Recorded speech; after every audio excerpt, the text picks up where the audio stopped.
think one of the most important parts of our job, and one of the most exciting parts of our job, is bringing that external feedback in. I think, it's particularly important for us as we're setting objectives, as we're prioritizing our work, that we take that external view into account and really kind of build that into everything that we do.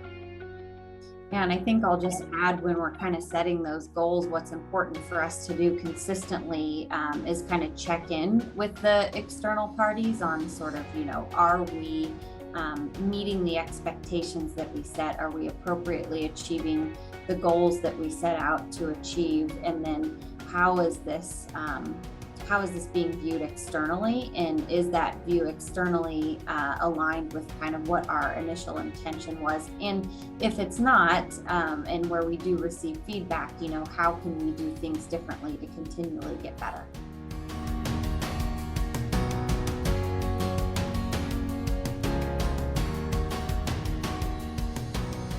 We definitely agree. It's a challenging environment right now, and it's very important to kind of keep up with providing realistic expectations for what investors should expect for your company moving forward, even during those challenging times. I think, unfortunately, sometimes that means some more difficult and maybe even sometimes unpleasant conversations, but I think it's really important to continue to have those and maintaining appropriate expectations in order to keep the credibility that the company has.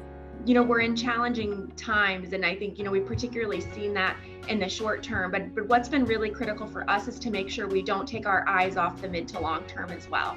So if you think about Lilly in particular, we're prepping for 5 launches of new products over the next 12 to 18 months, and those are the growth drivers that are going to drive the company through the decade. So it's important for us that we obviously navigate these times, but keep our eye on the ball and really keep our eye on kind of our long-term goals.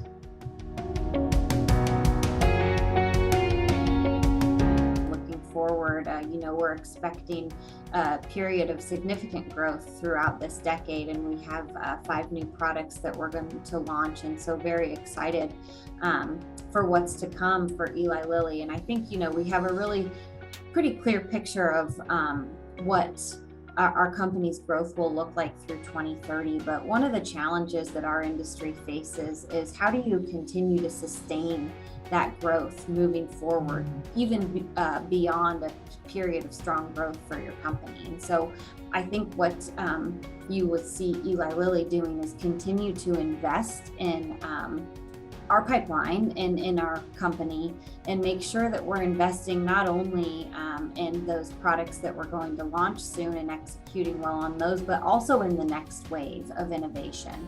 And I think for pharmaceuticals, what's unique is that next wave are potentially types of medicines that are very new, that we still have a lot to learn about, things like genetic medicine. And you'll have seen Lilly make pretty significant investment here. And I think we're excited for that to hopefully materialize into life-changing medicines for patients after 2030, so we can hopefully continue the sustained growth trajectory that we're seeing throughout the course of this decade. So I could say just that, the nature of what we do is clinical successes and clinical failures. So, when something fails, it is certainly a tough day, and you get invested in these projects, you get excited about these projects. So just for the company as a whole, and I think failures are expected to some degree, but those days are hard. And when you get excited about projects and you see them fail, it's hard and it's challenging to know kind of the work that's gone into all of that. I will say, more from an IR standpoint, I think, we see things happen from an external perspective, that we need to react to very quickly.